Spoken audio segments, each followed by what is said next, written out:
delicious keto breakfast pizza. I'm going to be posting the recipe for the pizza crust and the cheese sauce as well. So I'm not going to go through exact measurements with you guys, but I'm going to talk through what I did in the process. So I hope you guys like this video. And as always, don't forget to subscribe to my channel. And if you like this pizza recipe, give this video a thumbs up. Thanks so much. And let's get started. So the first thing that I did was I started to cook the bacon just because it typically takes the longest of everything in this recipe. Now, by all means, you could throw it in the oven if you wanted, but because I was baking the pizza crust and I like my bacon to cook at a higher temperature in the oven because I like it crispy, it just wouldn't have worked out.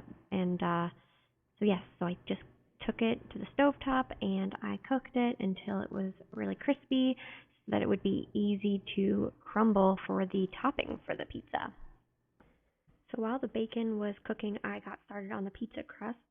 This is a fathead pizza crust, and so the first step is to add some almond flour, and then you add some mozzarella cheese. It's important to get the shredded kind from the store, not fresh. That makes a big difference. And then after the shredded cheese, the shredded mozzarella cheese goes in, you put on some of the shredded Parmesan. Again, you don't want to use the grated kind in that green can. You want to get the freshly grated Parmesan cheese. The next step is adding a little bit of cream cheese. You want to break it apart and put it directly on top. And then you're going to take the bowl and you're going to put it in the microwave for about a minute and a half and then stir it all together. Next, you'll add an egg to the mixture and you're going to want to really stir that again to make sure that everything is evenly incorporated. So here I am, mixing.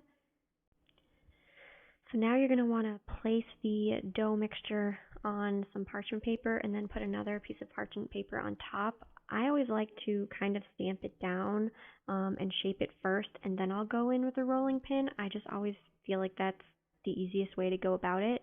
And you actually want to be careful. I actually made this a little too thin on the edges, and it will kind of cook up pretty fast and kind of burn the edges. So just be careful of that. You don't want it really, really, really thin, but you definitely don't want it too thick.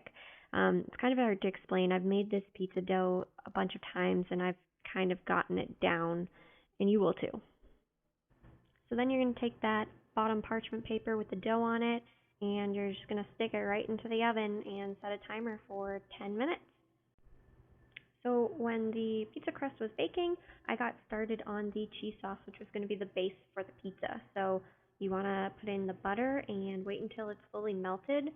And once it's melted, then you're going to go ahead and add some cream cheese to the mixture. And you're going to want to just keep stirring until that cream cheese is fully incorporated. It can take some time, but you just have to be patient with it and keep stirring and waiting for it to all come together.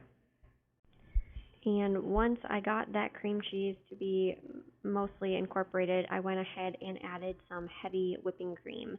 And then you're going to want to stir that all together as well. The very last part of this sauce mixture is to add in some sharp cheddar cheese or whichever cheese you want to use. And again, mix it until everything is nice and saucy. So now that we've got the pizza crust in the oven, the bacon's done, and the sauce is made, I got started on making some scrambled eggs. Now the key here is that you want to cook the scrambled eggs just so they're a little bit wet. You don't want them to be already dry because you're going to bake this pizza, and there's nothing like having tough, dried out eggs on top of a pizza when you've worked so hard to make something so delicious. So take your time with this. I have some tips about scrambled eggs that I kind of want to post a video about.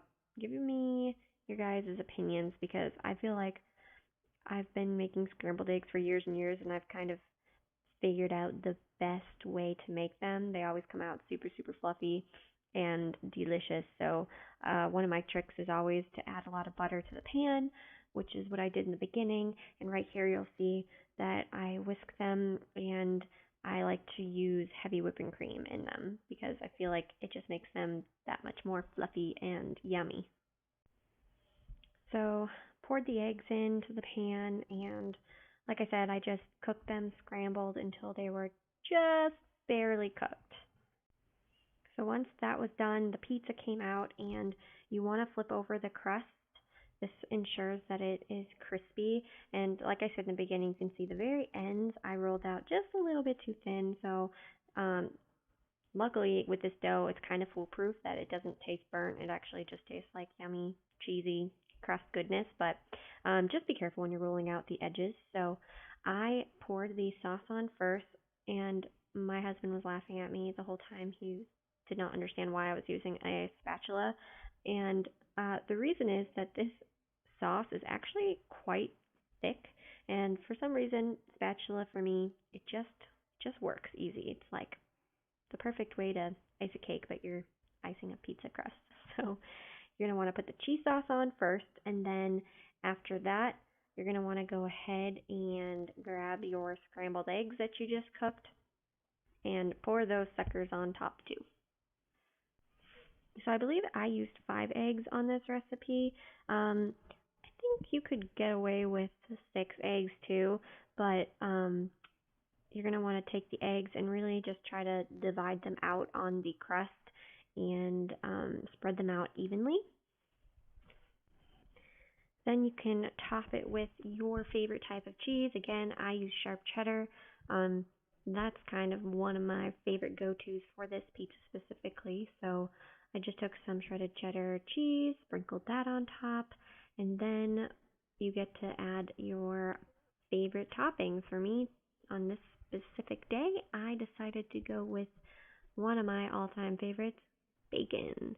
So we took all that bacon that we cooked and crumbled, and um, I actually enjoy cutting my bacon up with kitchen scissors, and I've always done that. And again, that's something that my husband and other people have given me looks for, but I swear, try it. It is a lot less messy than sitting there and crumbling it up with your hands, and I don't know, I get to be more precise. The bacon lands where I wanted it to.